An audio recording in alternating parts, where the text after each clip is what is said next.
Alhamdulillah, Oui. wa salatu wa salam ala rasulillahi sallallahu alayhi wa sallam. Allahumma la ilma lana illa ma 'allamtana innaka antal alimul hakim. Amma ba'd.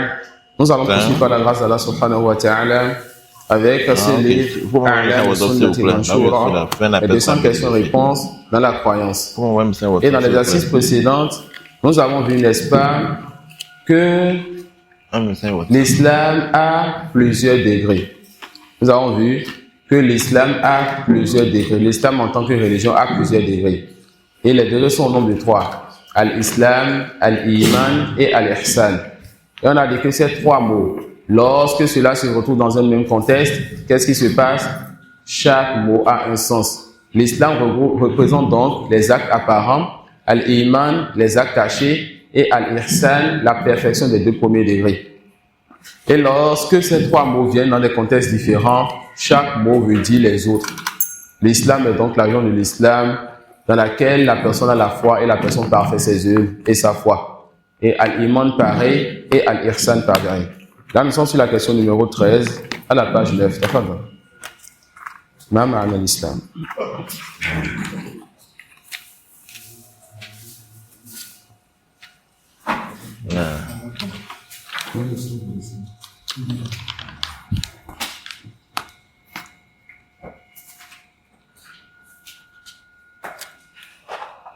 C'est bien.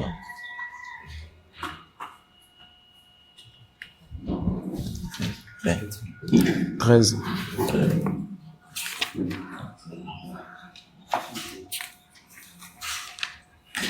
معنى الإسلام معناه الاستسلام لله بالتوحيد والانقياد له بالطاعة والخلوص من الشرك. قال الله تعالى: ومن أحسن دينا ممن أسلم وجهه لله. وقال تعالى: ومن يسلم وجهه إلى الله وهو محسن فقد استمسك بالعروة الوثقى. وقال تعالى: فإلهكم إله واحد فله أسلموا وبشر المخبتين.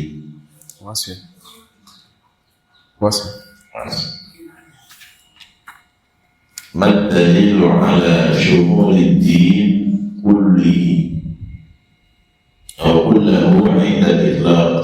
قال الله تعالى: إن الدين عند الله الإسلام.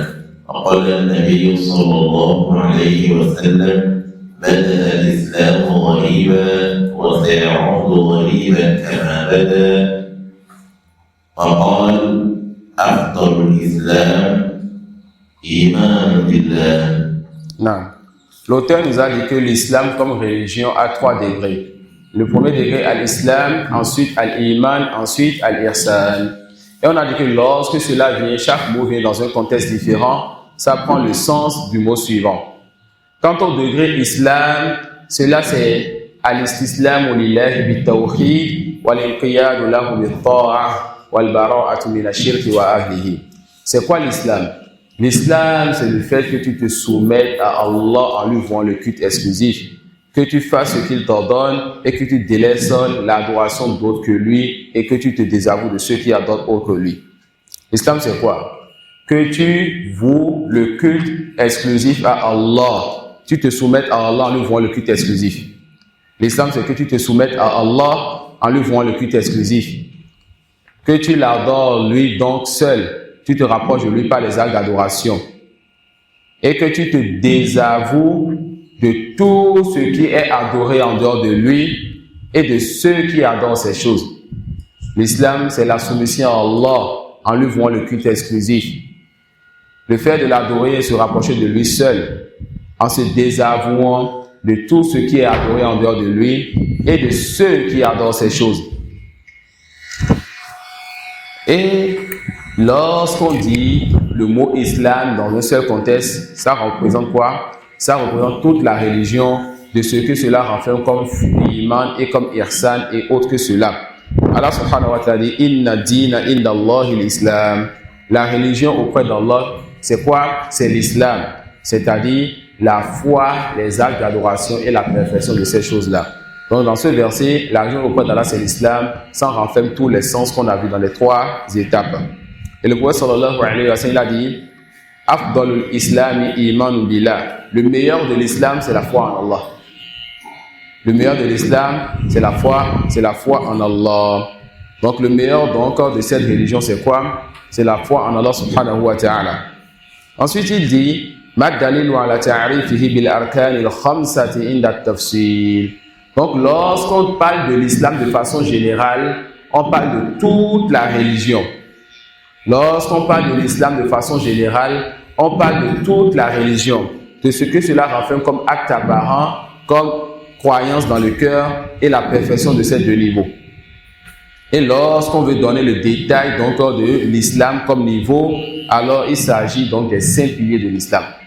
Lorsqu'on veut parler de l'islam en détail, on parle des 5 piliers de l'islam.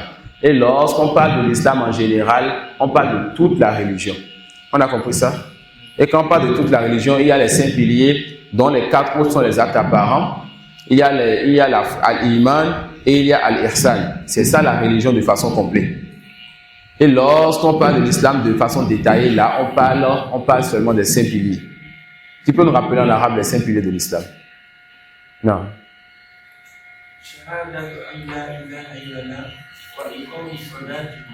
Tu as oublié quelque chose.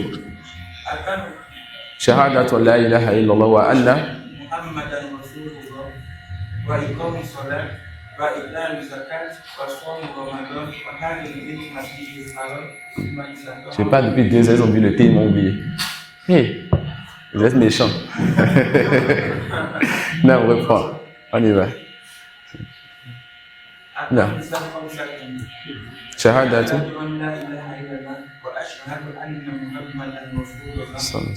وإقام الصلاة وإيتاء الزكاة وصوم رمضان وحج البيت مسجد الحرام لمن استطاع إليه سبيلا. Non. Donc les piliers de l'islam sont nombre 5. Les 2 attestations, donc la double attestation, accomplir la prière, s'acquitter de la zakat. On va essayer de faire quelque chose en cours. C'est ce qu'on va faire.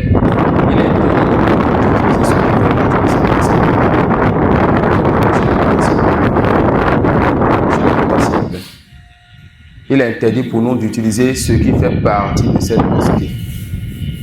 D'accord?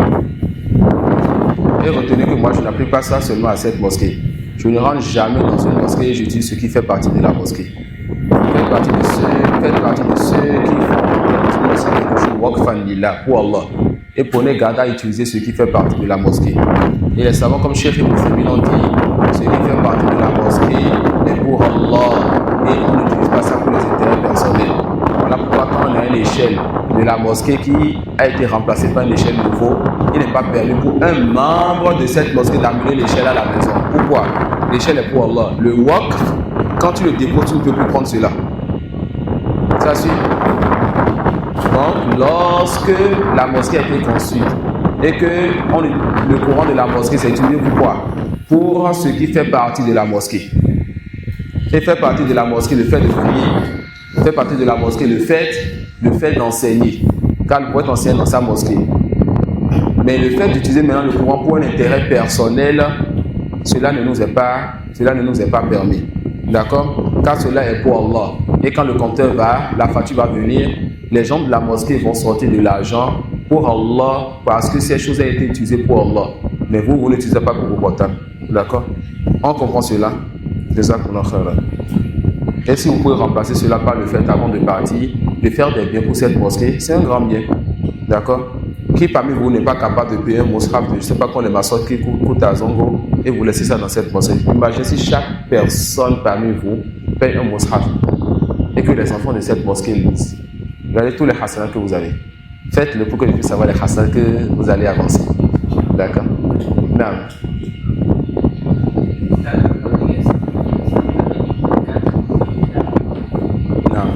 Et les 4 quand je dis les 4 qui sont apparents, je parle surtout de la prière, de la zakat, du jeûne si on veut le dire, même si le jeûne est caché, et du hajj. D'accord? Et j'ai fait sortir la shahadata cas, les shahadatan vont rentrer aussi dans le premier pilier de la foi. C'est pour dire que quand on parle des piliers de la foi, on a dit les choses cachées. Et quand on parle de l'islam, on parle des choses apparentes. Voilà pourquoi j'ai fait cette distinction-là. Tu as compris? Non. Est-ce qu'il y a d'autres questions? Donc, les 5 piliers de la foi, les 5 piliers de l'islam, c'est quoi? Les 2 attestations, la prière, la zakat, le jeûne et le hajj. Non. Concernant l'attestation, est-ce que, je pense déjà que quelqu'un fait prononcer l'attestation, fait dire là, Non. Est-ce que ça aussi, ça passe? Si tu veux, tu dis Mohammed Abduhu wa Rasuluhu. Si tu veux, tu dis Mohammed Rasulullah, c'est la même chose qui est voulu. Non. Et si tu veux, tu ajoutes aussi que Isa Abduhu wa Rasuluhu. Il n'y a aucun mal. Tu ajoutes, tu n'ajoutes pas, il n'y a aucun mal, Inch'Allah. Même si pour le chrétien, il est bien d'ajouter cela en lui expliquant ce qui est voulu par cela. On a compris les 5 piliers de l'islam. Donc, lorsqu'on parle de l'islam de façon générale, on parle de la Hanifiya qui est la religion de tous les prophètes. D'accord? Qui est la religion de tous les prophètes. Une seule divinité, tu adoreras. Et dans un autre contexte, lorsqu'on parle de l'islam de façon générale, chez nous, on parle de toute la religion avec les 3 étapes. On a alors 3 choses. Lorsqu'on parle de l'islam de façon générale chez tout le monde, lorsqu'on parle de l'islam de façon générale chez nous, lorsqu'on parle de l'islam détaillé chez nous, quand on parle de l'islam de façon générale chez tout le monde, c'est quoi? Al-Hanifiya, la religion de tous les prophètes. Une seule divinité tu adoreras et tu n'adoreras donc personne en dehors de lui. Lorsqu'on parle de l'islam de façon générale chez nous, il s'agit d'une religion qui a 3 étapes. L'islam, les actes apparents, l'iman, les actes du cœur, comme la foi et ce qui va dans ce sens, et al-ihsan, la perfection des actes du cœur et des actes apparents, la perfection de la foi et des actes apparents. D'accord? Et quand on parle de l'islam de façon particulière, alors là on va parler des 5 piliers de l'islam que vous connaissez.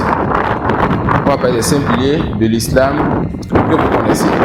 Ensuite il dit Ma mahallu shahadatayn min ad-din. C'est quoi donc la place des 2 attestations, des doubles attestations dans la foi? Ah oui, c'est vrai. Non. C'est quoi la place des doubles attestations dans quoi? La place des doubles attestations dans la religion. Allah subhanahu wa ta'ala dit Innamal mu'minuna alladhina amanu billahi wa rasulihi.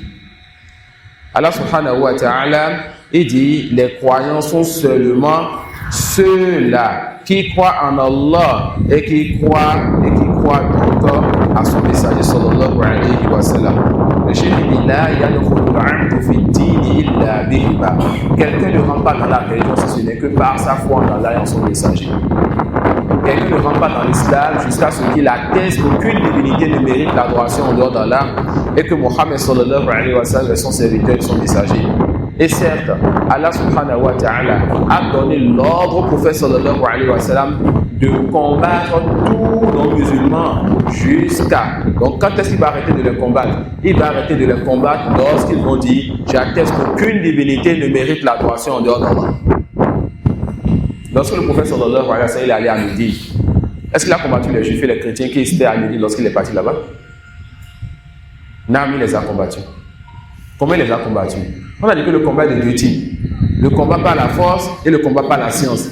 Est-ce qu'à Médine, il n'a pas dit « Ya ahl kitabi ta'ala wa ila kalimatin sawa'a baynana wa baynakum » Oh, vous les gens de livre, venez à une parole commune entre vous et nous, qu'on atteste qu'aucune divinité ne mérite l'adoration en dehors d'Allah, et qu'on arrête de prendre nos moines et nos rabbins comme divinité, comme Seigneur en dehors d'Allah. N'est-ce pas? Et si vous refusez cela, sachez que nous sommes soumis à Allah. Allah il les a combattus par la science et par donc la révélation. D'accord? Et nous combattons les polythéistes tous les jours lorsqu'on s'assoit pour étudier, pour enseigner. Nous combattons les innovateurs tous les jours lorsqu'on s'assoit, qu'on étudie, qu'on enseigne. Et ça, c'est le plus grand des combats et c'est le meilleur des combats. D'accord? Et c'est un combat qui ne va jamais cesser. Ça suit, celui qui veut avoir la récompense du djihad, que celui-là se lève donc et qui s'asseye donc pour son Seigneur, qu'il apprenne une part de sa religion. Car en étudiant, je suis en train de faire le djihad fi sabilillah. Et ça, c'est le plus grand des djihad. Et le djihad avec l'épée ne peut pas être fait sans la science. D'accord? Le djihad avec l'arme ne peut pas être fait sans la science. Car c'est la science qui te dira, tu as besoin d'un dirigeant qui va te donner la permission. C'est la science qui te dira que si ta mère te dit non, tu ne peux pas le faire. C'est la science qui te dira que tu ne dois pas couper des arbres lorsque tu vas combattre. Tu ne dois pas tuer les vieux, ni les femmes, ni les enfants. Tu ne dois pas tuer le moine qui est en train d'adorer autre qu'Allah dans son sanctuaire. Ça suit. Alors, celui qui fait le djihad avec l'âme a besoin d'abord de faire le djihad avec la science, en étudiant et en apprenant de sa religion. C'est pour ça qu'on dit que les savants ont mis le chapitre du djihad vers la fin des livres de jurisprudence ou bien après les 5 piliers, afin que ne parle pas de djihad celui qui ne sait pas faire ses ablutions. Et combien sont parmi ceux-là qui disent Allah ou après qui font du désordre et qui, lorsqu'ils veulent laver la main dans les ablutions, ils commencent par le croyer au Allah Oustar. Celui-là n'a pas le droit de se lever pour faire le djihad. Donc, les 2 attestations sont très importantes dans notre religion, car c'est par ça que quelqu'un rentre dans l'islam. Les deux attestations sont très importantes dans notre religion, car le prophète sallallahu alayhi wa sallam a reçu l'ordre, et nous après lui, de combattre les gens jusqu'à ce qu'ils disent la ilaha illallah. Et vous avez su que le combat est de 2 types, le combat avec l'épée et le combat avec la science. Le combat avec l'épée vient dans certains temps quand les conditions sont réunies, et dans d'autres temps il n'y a pas ce combat. Et le combat avec la science restera jusqu'à la fin des temps. Et le combat avec l'épée a besoin du combat de la science. Le Cheikh Al-Islam Taymiyya a fait les 2 combats. Il a écrit, il a enseigné. Et lorsque Tatar est venu, donc, Cheikh Al-Islam Taymiyya, il a rempli son jeûne pour aller combattre avec les musulmans derrière un dirigeant. Il est allé combattre les gens du Tatar. Et c'est comme ça les savants de la Sunna. Vous les voyez, les étudiants, les savants de la Sunna, c'est eux les hommes. Ils s'asseyent, ils disent Allah, dit le prophète sallallahu alayhi wa sallam a dit. Et lorsque les conditions du djihad descendent et que le djihad est devenu une réalité, que les conditions sont remplies, vous voyez que ce sont les premiers qui ont envie de faire cela pour Allah. D'accord? Vous voyez que ce sont les premiers qui ont envie de faire cela pour Allah. J'ai déjà vu un frère, un ami à moi, Moïtali Nouroudine, un Français qui était venu étudier l'arabe là-bas et qui a pleuré à côté de moi à cause de ce qui se passait dans un pays musulman dans le temps. Il a pleuré pourquoi? 2 choses. La première chose, c'est ce que le frère musulman était en train de subir. Et ici, le mot frère musulman, ce qui est venu, c'est le sens linguistique, pas le sens sectaire. D'accord? De ce que nos frères musulmans étaient en train de vivre dans ce pays musulman. Et deuxième chose, parce que le fait d'aller combattre là-bas n'est pas permis pour les musulmans. Donc, il pleure le fait qu'ils ne soient pas capables d'aider donc ces musulmans-là qui sont en train de vivre ceux qui vivent dans ce pays-là. Pourquoi? Qu'est-ce qui l'amène à savoir qu'il ne doit pas aller là-bas? Parce qu'il a reçu la science ou écouté les savants qui ont dit que cela n'est pas permis pour nous. Contrairement donc aux Khawarij et aux Ikhwan qui veulent toujours faire sortir les jeunes pour manifester, marcher, ou faire le djihad ou combattre. Les gens de la Sunna, ils ne font pas ça. Quand les autres, ils restent dans leur climatiseur pour appeler les jeunes à sortir, eux, ils voyagent en Londres avec leur famille. Les gens de la Sunna sont dans les pays, ils sont sur place. Ils enseignent aux gens, ils réforment les gens. Et quand on dit que le djihad est tombé et qu'ils voient que c'est légiféré, qu'on peut combattre, alors ils sont les premiers qui se lèvent pour se mettre devant pour aller combattre sur le chantier d'Allah.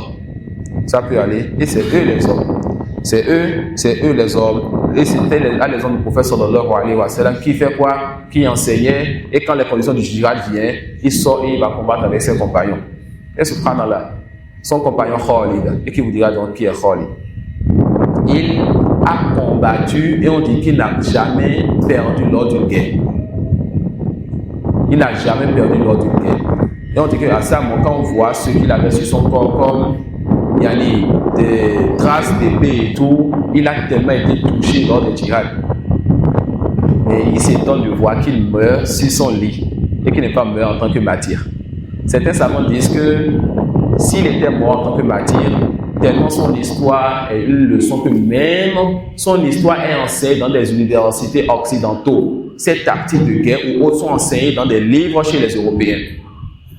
À cause de sa grandeur, de sa force et de son courage. Si celui-là était mort comme martyr, il se peut que les gens le prennent comme divinité en dehors d'Allah. Alors Allah subhanahu wa ta'ala lui a donné une mort sur son lit. D'accord? Donc le djihad est de 2 types. Le djihad avec la langue, et c'est le meilleur des djihad. Le djihad avec l'épée, et cela vient à certaines époques, et il n'est pas à d'autres époques. Et ça a besoin de la science. Étudions donc, et qu'Allah subhanahu wa ta'ala nous raffermisse. Ensuite, ils disent, Mad dalilu shahadati an la ilaha illallah. C'est quoi donc la preuve qu'aucune divinité ne mérite l'adoration en dehors d'Allah? Là, ils veulent nous enseigner quoi? Ils veulent nous enseigner maintenant l'importance des 5 piliers de l'islam. Et le premier pilier de l'islam, c'est quoi? Les 12 attestations. C'est quoi la preuve qu'aucune divinité ne mérite l'adoration en dehors d'Allah? Non. La méthodologie d'enseignement va un peu changer maintenant, d'accord? Ça va changer. Vous avez déjà compris la nouvelle méthodologie.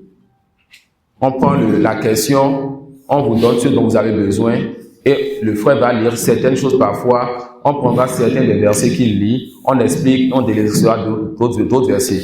Et c'est l'une des premières méthodologies qu'on a utilisées il y a 3 ans, qu'on a expliqué à Temrid, l'explication de Kitab Tawhid. Et c'est mon chef, le docteur Français, qui m'avait recommandé cela. Pour une daoura, on n'a pas à tout dire. Il a dit quoi? Concentre-toi sur le titre de chaque chapitre. Explique le titre. Dis pourquoi ce titre-là est venu après l'autre titre. Montre la relation entre les deux titres qui se suivent dans Kitab Tawhid. Ensuite, explique 1 ou 2 versets et tu continues. C'est ça qu'on a fait au nom des soirs. Vous vous rappelez? D'accord. Et Inch'Allah, vous avez fait Kitab Tawhid l'année passée, vous avez fait l'année passée. C'est l'une des meilleures méthodologies que vous pouvez utiliser pour enseigner ça en peu de temps. Non. ما دليل شهادة أن لا إله إلا الله؟ قول الله تعالى: شهد الله أنه لا إله إلا هو والملائكة وأولو العلم قائما بالقسط لا إله إلا هو العزيز الحكيم. Allah subhanahu wa ta'ala, il atteste. Et on a dit que l'attestation c'est quoi? L'attestation c'est quoi? Une autre personne, non? Quand je dis une autre personne, c'est quand je veux qu'une nouvelle personne parle ou bien je veux quelqu'un qui a fait des erreurs et on va encore enseigner. Non. Une parole sur une seule Enceinte. Donc, quand je dis ashhadu, j'atteste, on doit ramener 3 choses et 4 choses et d'autres. Quant aux 3 choses, attester, c'est avoir une science qui nous a donné la certitude. Donc, on a la science, on a la certitude. Prononcer. Et quand on va à 4 choses, avoir un témoin ou des témoins, d'accord? Donc Allah subhanahu wa ta'ala atteste qu'aucune divinité ne mérite l'adoration en dehors de lui, ainsi que les anges et les savants. Ça peut aller, ce verset fait partie des preuves, de l'attestation qu'aucune divinité ne mérite l'adoration en dehors d'Allah subhanahu wa ta'ala. La fin de ce verset, Allah dit « Wa huwa al-azizul hakim ». Al-Aziz, c'est un parmi les noms d'Allah et ça a plusieurs sens. Parmi ces sens, personne ne prend le dessus sur lui. Donc, il est au-dessus de toutes choses. Et souvent, c'est connu chez les créatures que lorsqu'ils sont au-dessus des gens, ils font du désordre. Ils font ce qu'ils veulent. Ils se prennent d'orgueil. Mais Allah, il est quoi? Azizul Hakim. Il est Al-Azizul Hakim. Al-Hakim, c'est quoi? Ça a plusieurs sens. Parmi ces sens, c'est celui qui est doté de sagesse. Donc, c'est celui qui place chaque chose à sa place. Donc, Al-Aziz al-Hakim, c'est celui qui a la force et la capacité de faire ce qu'il veut. Mais comme il est Hakim, il va châtier celui qui mérite le châtiment. Et montrer sa force et son courroux à celui qui mérite cela. On a compris ceci? Ça fait partie des secrets. Parfois, quand Allah met 2 noms ensemble, c'est que ça a un secret et un sens plus grand que si un nom seulement venait. Tous les noms d'Allah sont parfaits et quand 2 noms d'Allah viennent, alors le sens est encore plus grand. Ensuite, ils disent « Ma ma'na shahadati an la ilaha illallah ». Ça veut dire quoi? La ilaha illallah. Certains ont dit « La ilaha illallah bima'na la qadira ala al-iftira' illallah ». Certains ont dit « La ilaha illallah », ça veut dire personne n'est capable de créer ou de donner la subsistance ou autre si ce n'est Allah. Est-ce que c'est correct? La réponse non. Parce que le prophète a demandé à son peuple, dites la ilaha illallah et nous serons ensemble. Son peuple disait, aucune divinité n'a créé, ou bien personne n'a créé si ce n'est Allah. Mais malgré cela, il y a un conflit entre eux. Ils ont chassé les compagnons du prophète de Makka pour Médine. Ils sont venus à Médine les combattre. Mais comment se fait-il que toi, tu viens me dire, toi qui te veux de l'islam, tu viens me dire que ce que Quraysh disait, c'est la ilaha illallah. Pourquoi le prophète les a combattus alors? Quraysh disait, c'est Allah qui a créé les cieux et la terre qui accorde la subsistance. C'est Allah qui repousse le mal et qui accorde le bien. Mais ils ne sont pas rentrés dans l'islam. Alors, ce que toi tu dis comme ça, ce n'est pas la ilaha illallah. Alors, ils viendront devant vous, ils vont vous dire, la ilaha illallah, c'est Allah qui a créé les cieux et la terre, c'est Allah qui donne la subsistance. quand il commence par te dire cela et qu'il n'ajoute pas ce qu'il faut ajouter, celui-là ne perd pas ton temps. Voici un musulman qui veut faire la da'wah, qui ne comprend pas le sens de la ilaha illallah. D'accord? Qui ne comprend pas le sens de la ilaha illallah. D'autres diront, la ilaha illallah, ça veut dire aucune divinité n'existe si ce n'est Allah. Est-ce que cela est correct? La réponse, non. Les gens adorent les fétiches. Les gens adorent Isa. Les gens adorent les tombes. Les gens adorent les djinns, les anges et plein d'autres choses. Alors, plusieurs divinités existent. Ce que tu dis n'est pas correct. D'accord? Ce que tu dis n'est pas correct. La ilaha illallah, ça veut dire quoi alors? La ilaha illallah, ça veut dire la ma'bouda bi haqqin illallah. Qui peut me dire ça en français? Tu veux essayer? Vas-y. Une divinité est adorée avec la vérité existante. Non.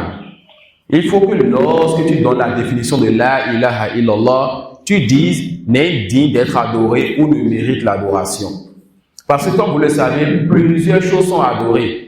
Mais toutes ces choses ne méritent pas l'adoration. Allah seul mérite l'adoration.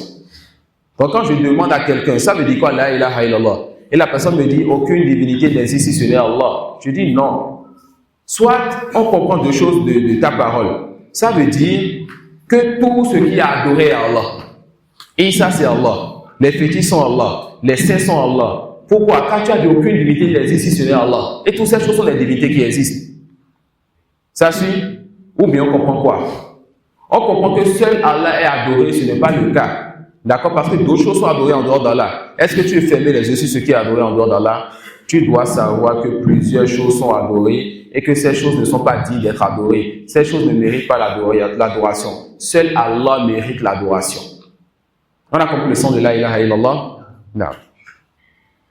À cause de cela, ils ont dit, Allah subhanahu wa ta'ala dit, ذلك بأن الله هو الحق وأن ما يدعون من دونه هو الباطل.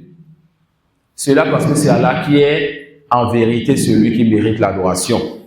Et que ce qu'ils adorent en dehors de lui, c'est le faux. C'est ce qui ne mérite pas l'adoration. Non. وقوله تعالى فاعلم أنه لا إله إلا الله. Le 19. Avec cette méthode, il faut me suivre. Le 19.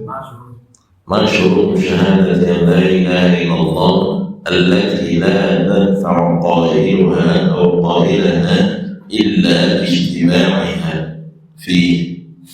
شروطها 7. الأول العمل بمعناها نفيا وإثباتا. الثاني استيقان القلب بها. الثالث الانقياد لها ظاهرا وباطنا. الرابع القبول لها فلا يرد شيئا من لوازمها ومقتضياتها. الخامس الإخلاص فيها. السادس الصدق من صميم القلب لا من اللسان فقط. السابع المحبة لها ولأهلها والموالاة والمعاداة لأجلها. Non. L'auteur ici, il a cité 7 conditions qui ont fait peur à ceux qui ont dit la langue arabe. Vas-y, mais qu'est-ce que l'auteur est en train de dire? N'est-ce pas? Non. Ce que l'auteur dit, ça ne sort pas des 7 conditions qu'on a déjà vues. Qui nous rappelle les 7 conditions qu'on a déjà vues? Non. La science. La certitude. La sincérité. Et il a cité la sincérité. Il a dit istiqanul qalbi biha, la certitude. Non. Donc la science, la certitude, la sincérité, la véracité, il a cité as-sidqu, l'amour, al-mahabba, il a cité l'acceptation, al-qabul, il a cité la soumission, al-qiyadu, il a cité. D'accord? Donc on a 7 conditions et c'est ce que vous venez d'entendre. La science qui s'oppose à l'ignorance. Alors, celui qui dit la ilaha illallah doit comprendre la ilaha illallah. Ça suit? La science qui s'oppose à l'ignorance, la certitude qui s'oppose au doute. Tu ne dois pas douter donc qu'Allah est le seul qui mérite l'adoration subhanahu wa ta'ala.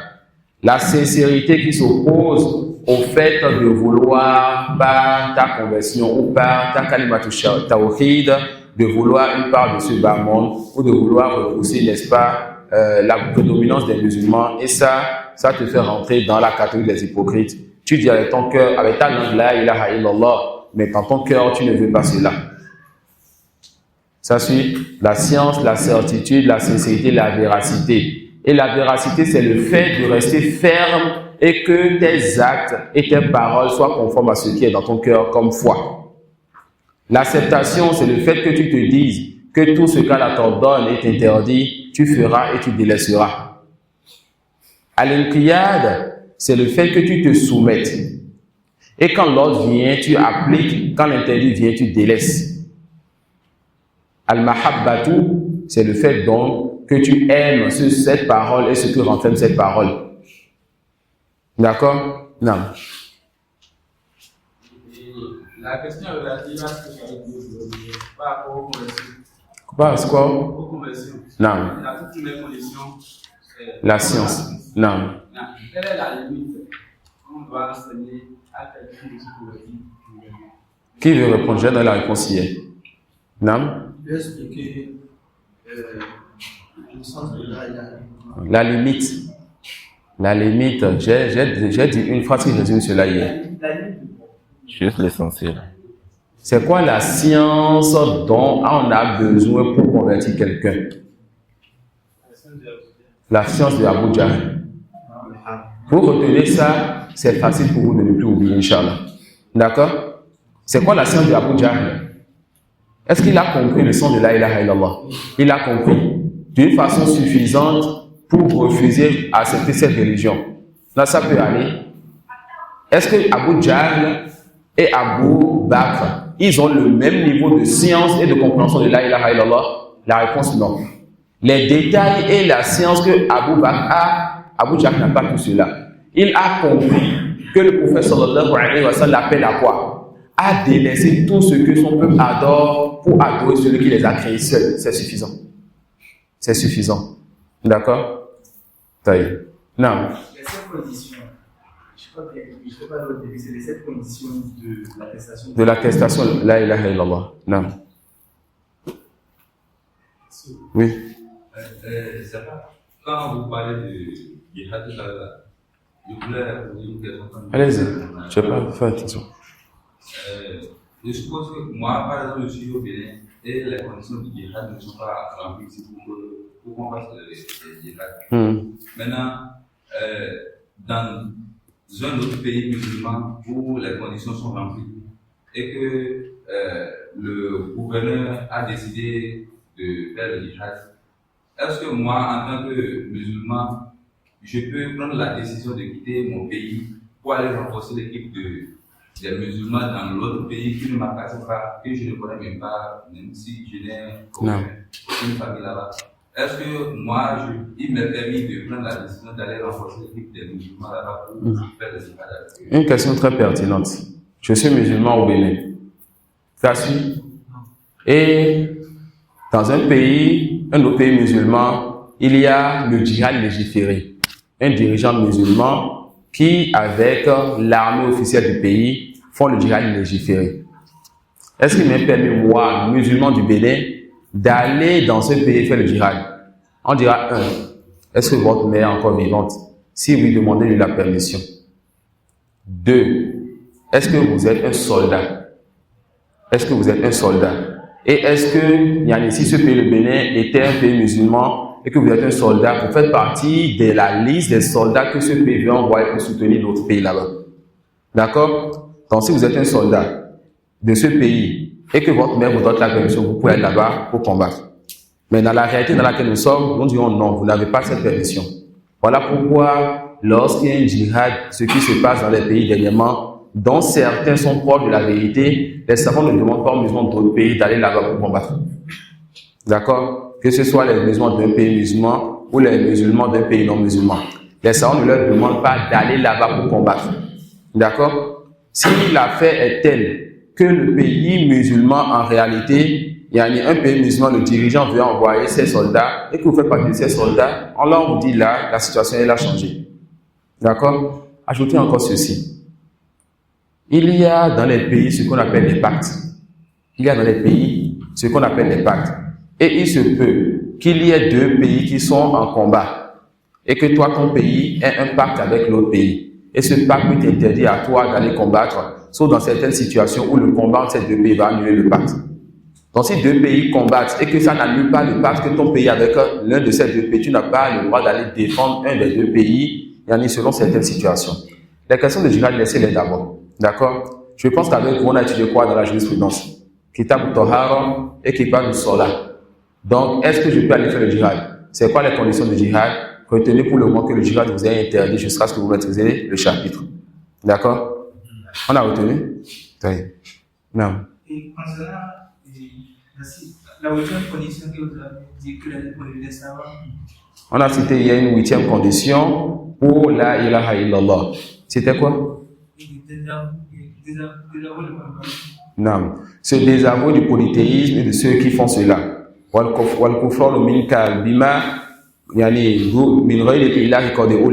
Le fait que tu te désavoues de tout ce qu'on a adoré en dehors d'Allah subhanahu wa ta'ala.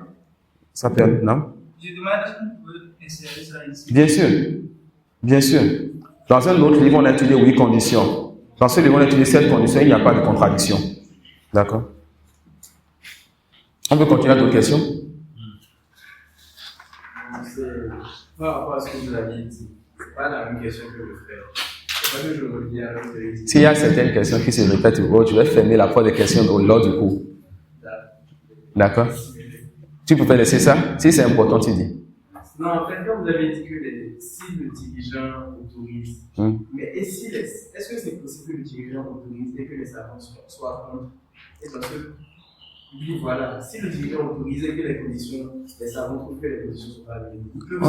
On n'est pas dans cette réalité, on n'a pas besoin de ce sujet pour le moment. Non. Ça y est.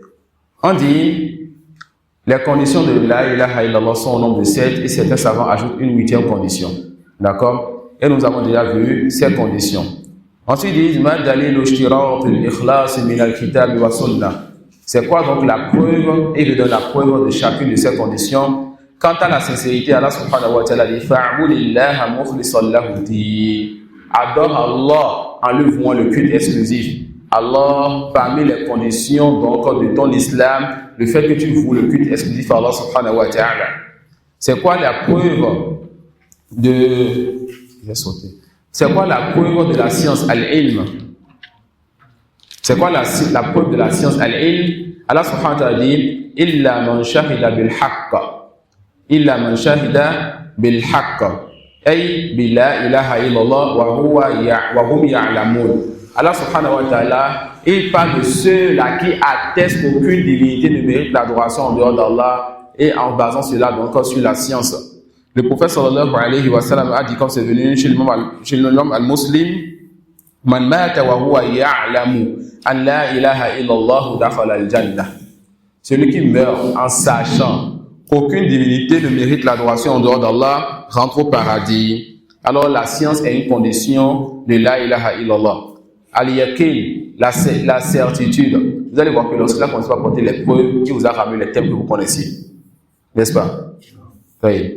Lorsqu'il a parlé de al-yaqin, la preuve qu'il a apportée, il dit, Allah subhanahu wa ta'ala dit, innamal mu'minuna alladhina amanu billahi wa rasulihi thumma lam yartabu. Les croyants sont seulement ceux qui croient en Allah et en son messager. Ensuite, ils ne doutent pas. Le doute s'oppose donc à la certitude. Donc la certitude fait partie des conditions de la ilaha illallah. Parmi les conditions de la ilaha illallah, al-inqiyad, la soumission. Allah dit, وَمَنْ يُسْلِمْ وَجْهَهُ إِلَى اللَّهِ وَهُوَ مُحْسِنٌ فَقَدِ اسْتَمْسَكَ بِالْعُرْوَةِ الْوُثْقَى. Celui donc qui se soumet pour le visage d'Allah subhanahu wa ta'ala, tout en étant bienfaisant, cette personne s'est cramponnée et accrochée à la lance la plus solide. Et le prophète sallallahu alayhi wa sallam a dit, لا يؤمن أحدكم حتى يكون هواه تبعا لما جئت به. Le prophète sallallahu alayhi wa sallam a dit, ne sera pas croyant l'un d'entre vous jusqu'à ce que ce qu'il désire suive ce avec quoi je suis venu. Et la preuve de l'acceptation, c'est la parole d'Allah subhanahu wa ta'ala. احشروا الذين ظلموا وأزواجهم وما كانوا يعبدون jusqu'à ce qu'ils disent إنهم كانوا إذا قيل لهم لا إله إلا الله يستكبرون ويقولون أئنا لتاركوا آلهتنا لشاعر مجنون. Les mécréants, lorsqu'on leur disait adorer Allah sans lui donner d'associé, ils s'enflaient d'orgueil et disaient est-ce qu'on va délaisser ce que nos ancêtres adoraient pour suivre donc un poète fou? C'est qui le poète fou? Le prophète sallallahu alayhi wa sallam fait partie de la méthodologie des gens du faux, de toujours donner des alcools, des noms et des termes qui vont coller aux gens du vrai pour faire fuir les gens d'eux. Donc dans ce verset, Allah subhanahu wa ta'ala montre que les mécréants, ils n'acceptaient pas la parole la ilaha illallah, c'est donc une preuve de l'acceptation. Et la preuve de la sincérité, al-ikhlas, le prophète sallallahu alayhi wa sallam a dit as'adun nasi bi shafa'ati man qala la ilaha illallah khalisan min qalbi. Celui qui sera plus heureux, n'est-ce pas, de mon intercession, c'est celui qui dit la ilaha illallah sincèrement. Que cette personne dise la ilaha illallah avec la sincérité du cœur. Et la preuve de la véracité, c'est la parole du prophète sallallahu alayhi wa sallam ما من أحد يشهد أن لا إله إلا الله وأن محمدا رسول الله صدقا من قلبه إلا حرمه الله على النار. Personne ne va attester qu'aucune divinité ne mérite l'adoration et que Mohammed sallallahu alayhi wa sallam est son messager, et cela de façon véridique dans son cœur, sans qu'Allah ne lui interdise l'enfer.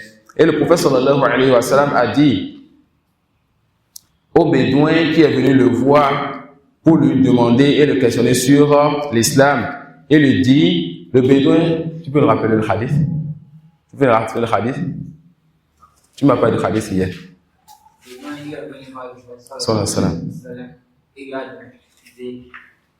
dit que si on comptait juste les travail, c'est-à-dire la prière, le jeûne et tout ce qui est obligatoire, en délaissant les rafi, est-ce qu'il a au paradis, tu vas ressentir une certaine peur au haut de parler en public, mais j'aimerais que cette peur-là disparaisse quand tu parles de la religion. Sois timide dehors, sois timide à l'école. La timidité, la pudeur enjolive la personne. Mais dans la religion, ne sois pas timide. Ça peut aller. Et je vais te questionner 2, 3, 4, 10 fois dans ce séminaire, Inch'Allah. Je sais que peut-être un jour tu aies envie de te mettre devant et d'enseigner des choses que tu apprends dans cette assise. Tu as compris? Alors, dans ce hadith que le frère, il m'a raconté hier dans une assise entre lui et moi, il disait quoi? Que le prophète sallallahu alayhi wa sallam, un bédouin est venu à lui et l'a questionné donc sur les affaires de l'islam. Et le bédouin a dit, moi je vais me contenter seulement des 5 piliers de l'islam. Je vais me contenter seulement de quoi? Des 5 piliers de l'islam. Ça suit, le prophète a dit quoi? Aflaha in sadaqa. Il a réussi s'il a dit la vérité. Il a réussi s'il a dit la vérité. Et la preuve donc de la mahabba, de l'amour, c'est la parole d'Allah subhanahu wa ta'ala. Ya ayyuhalladhina amanu man yartadda minkum an dinihi fasawfa ya'ti Allahu biqawmin yuhibbuhum wa yuhibbuna. Subhanallah.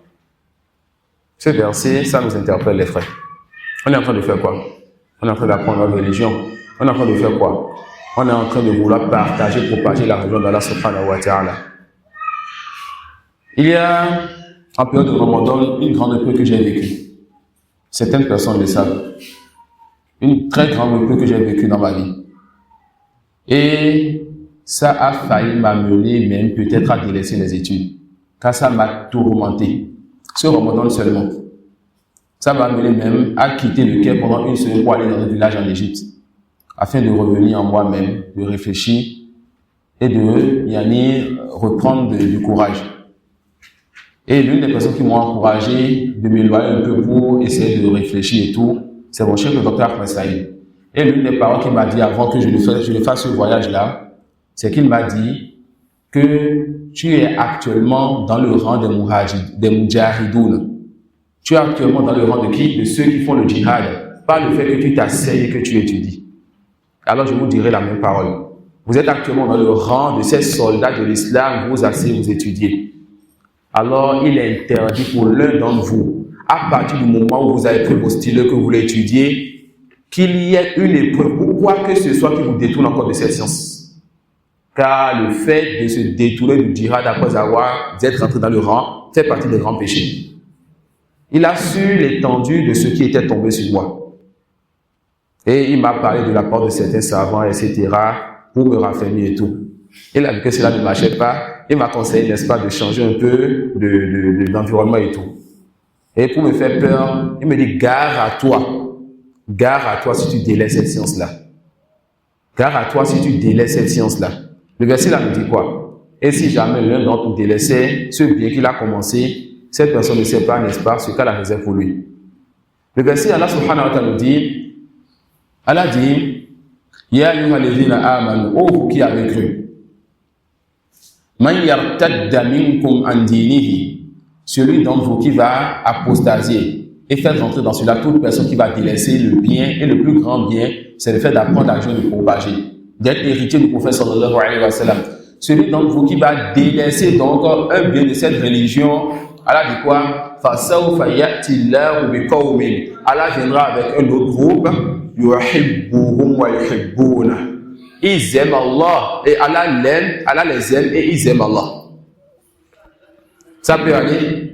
Celui qui va quitter sa place et s'occuper de son barmon, celui qui sera atteint d'une épreuve et dit cela est trop lourd pour moi, cette personne n'a qu'à savoir qu'Allah viendra avec celui qui est meilleur que lui. Il va aimer Allah, Allah va l'aimer. Mais toi tu es parti avec l'épreuve. Toi tu es parti avec ce barmon. Et toute fitna, toute épreuve, toute tentation, tout malheur qui peut te toucher partira et tu resteras. Ce barmon partira et tu resteras. Mais tant que tu seras dans ces rangs-là, Wallah, dans 1000 ans, ils te diront Rahimakallah. Si je suis devant vous maintenant, c'est parce que l'épreuve est partie. Et on espère, si j'ai patienté, que, n'est-ce pas, la récompense soit restée. Et on espère donc de ce chef qu'Allah le préserve, qu'il ait la récompense de ce que je fais comme séminaire maintenant, car il fait partie des causes qui m'ont raffermi dans cette période. Et c'est récent. D'accord? Donc prenez garde à délaisser ce bien alors que vous l'avez douté. Prenez garde à dire, moi je vais le faire juste pour quelques minutes, je suis déjà trop vieux pour ça. Les compagnons du prophète sallallahu alayhi wa sallam ont commencé vieux. Lui, il a commencé à l'âge de 40 ans sallallahu alayhi wa sallam. Ça suit? Alors lorsque vous commencez ce bien, ne laissez plus une semaine, un mois, un an sans prendre une part de l'héritage. On ne vous demande pas maintenant de délaisser toute votre famille et de devenir étudiant en sciences là. Vous avez des obligations. Mais prenez une part de ce bien et si vous prenez sincèrement pour Allah, Allah va augmenter. Vous prenez, il va augmenter. Il va tout mettre la baraka, augmenter. Faites en sorte que vos activités tournent sans vous et il augmentera, n'est-ce pas, pour vous le temps pour pouvoir continuer à étudier. فَأَمَّا مَنْ أَعْطَى وَاتَّقَى وَصَدَّقَ بِالْحُسْنَى فَسَنُيَسِّرُهُ لِلْيُسْرَى. Celui qui donne et qui craint. Celui qui donne et qui craint et qui a rendu véridique cette belle parole, cette belle religion et la vie dernière, Allah va lui faciliter toujours d'autres choses. On a vu parmi les gens ceux qui sont tellement occupés que tout le monde connaît d'eux qui ne répondent jamais aux appels. Mais subhanallah, lorsqu'ils donnent pour Allah de leur temps pour leur affaire, Allah subhanahu wa ta'ala les amène à pouvoir ordonner leurs affaires dans la période où ils veulent faire l'affaire d'Allah. On ne dit jamais je suis trop occupé. Quand j'étais en Mauritanie, j'avais tellement de cours là-bas, je devais faire le cours d'arabe 3 à 4 heures. On avait plus de 20 mots à mémoriser et à comprendre avant le cours suivant. Car chaque mot, on voit à la fin du livre, Kalimat Jadida. Tu as toujours plus de 20 nouveaux mots. Tu as 3 à 4 heures de cours. Quand on finissait, on devait prendre une feuille et écrire les mots. Kitab, sur toute l'année. On lit, c'est comme ça que nous mémorisait là-bas. On écrivait en épelant et en regardant, ça nous permettait de mémoriser facilement. Chacun a sa méthodologie. Ce qui est sûr, tu dois réviser, mémoriser le mot. Par le même moment, on avait un chef qui nous enseigne, ou sur le façade, des cours religieux facultatifs à la mosquée, mais on se donne l'obligation de suivre ces cours-là. À un moment, je suis allé voir mon oustaz, Oustaz Jawara Hafizullah Ta'ala, quelqu'un que j'ai délaissé depuis plus de 6 ans, mais qui est toujours dans le cœur, qu'Allah le préserve. Oustaz, je suis allé le voir pour l'Oustaz Wallah et que les choses sont devenues lourdes sur moi. Trop de matière, trop de cours, etc. Est-ce qu'un étudiant peut dire qu'il a trop de cours, qu'il a trop de poissons? La réponse, non. Je vais le voir et me dire, si tu veux tester, délaisse un peu, tu verras que tu seras toujours assez occupé. J'ai testé, j'ai délaissé certaines choses que je faisais parmi les cours et certaines choses pendant un petit laps de temps. Qu'est-ce que je faisais? Je me trouvais maintenant assis devant le centre à regarder les orphelins jouer au ballon. Ça peut aller. Quand j'ai délaissé, le temps est rentré dans quoi? Dans ce que vous savez. Et en Mauritanie, je n'avais pas un portable comme celui que j'ai maintenant. Je connais ma situation quand j'étais en Mauritanie. Alors si c'est aujourd'hui que vous ou moi, on dit que là, il y a trop de pression, je vous dirais dans ce cas, au lieu de finir à 9h, on va finir à 7h30. À 7h30, vous serez dans la rue, vous serez en train de déranger le voisin, vous serez avec vos portables sur les réseaux sociaux et chacun sera occupé par ce que vous savez. Seuls peu parmi ceux à qui elle a fait miséricorde vont être en train de réviser le Coran, réviser ce qu'on a fait, écouter des audios ou ils vont aller vers Oustaz Abou Karim ou bien Moussa pour écouter un coup. Mais la majorité, et la majorité est toujours comme ça, vous serez distrait dans ce qui ne vous sera pas bénéfique. Si 3 heures de sommeil vous sont suffisants, vous allez endormir 7 heures. D'accord? Qu'Allah subhanahu wa ta'ala nous assiste. Non. Ensuite, l'auteur va dire Masha'atu shahadati anna Muhammadan Rasulullah sallallahu alayhi wa sallam wa ma tuqbalu shahadatu al-ula biduniha. Ensuite, il va dire que c'est quoi la condition que Muhammad sallallahu alayhi wa sallam est le messager d'Allah et le fait qu'on n'accepte pas la première attestation sans la deuxième. On n'accepte pas Ashhadu an la ilaha illallah pour dire que quelqu'un est musulman, juste que la personne dise Ashhadu an la ilaha illallah wa anna Muhammadan Rasulullah. J'atteste qu'Allah, qu'aucune divinité ne mérite l'adoration en dehors d'Allah et que Mohammed est son messager. D'accord? Les deux vont de pair. Les deux vont de pair. Même si on voit des textes qui nous se limitent au premier, ça renferme le deuxième. Le cheikh dit قد قدمنا لك أن العبد لا يدخل في الدين إلا بهاتين الشهادتين وأنهما متلازمتين. Il dit, on t'a déjà dit que le serviteur ne peut pas rentrer en islam sans ces deux attestations. D'accord? Sans ces deux attestations. Et que ces deux attestations vont de pair. فشروط الشهادة الأولى هي شروط في الثانية كما أنها هي شروط في الأولى. Alors les conditions de la première attestation sont les conditions de la deuxième attestation. On a laissé une question. Laquelle?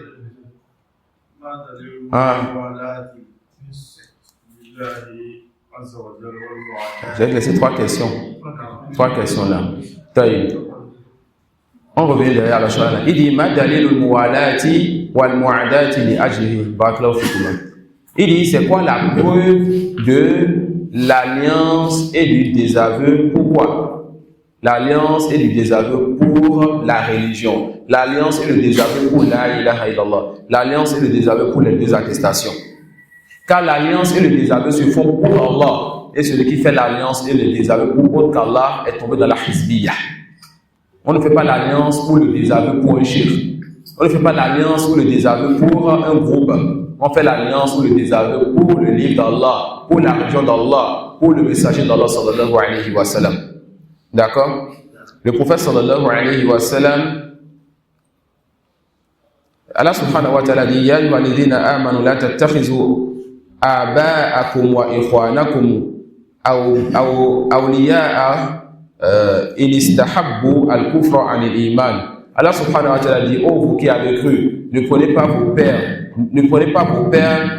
ni vos frères comme alliés si ceux-là ont préféré la mécréance à la foi. D'accord? On ne prend pas le non-musulman comme allié. Ça dit quoi le prendre comme allié? Le soutenir dans sa religion ou délaisser une partie de notre religion pour lui. Donc tout ce qui va nous amener à soutenir un non-musulman dans sa religion ou une partie de sa religion, c'est interdit pour le musulman. C'est interdit pour le musulman. Et tout ce qui va amener le musulman en interaction avec le non-musulman à délaisser une part de sa religion, c'est interdit pour le musulman. Ça suit? Ensuite, il dit Ma dalil shahadati anna Muhammadan Rasulullah. C'est quoi la preuve donc que Muhammad sallallahu alayhi wa sallam est le messager d'Allah? Allah subhanahu wa ta'ala dit لقد جاءكم رسول من أنفسكم عزيز عليه ما عنتم حريص عليه بالمؤمنين رؤوف رحيم. Et Allah dit aussi Wallahu ya'lamu innaka la rasuluhu. Allah dit dans un verset que certes est venu à vous un messager d'entre vous qui a de la compassion envers vous et pèse lourd sur lui ce qui vous touche. Et pèse lourd sur lui ce qui vous touche. Et il est tout miséricordieux et clément envers les croyants. Et dans un autre verset, Allah subhanahu wa ta'ala dit qu'Allah sait que tu es son messager. Qui? Le prophète Mohammed sallallahu alayhi wa sallam. Ensuite, il va nous dire c'est quoi donc le sens de la shahada que le prophète Mohammed, ashahadatu anna Muhammadan Rasulullah. C'est quoi le sens que Mohammed sallallahu alayhi wa sallam est le messager d'Allah. Inch'Allah, on va s'arrêter sur la première attestation et demain on va voir le sens de la deuxième attestation et le reste des 5 piliers de l'islam. qu'Allah vous récompense pour la belle patience. Wallahu a'lam wa subhanaka wa bihamdik ashhadu an la ilaha illa anta astaghfiruka wa atubu ilayk.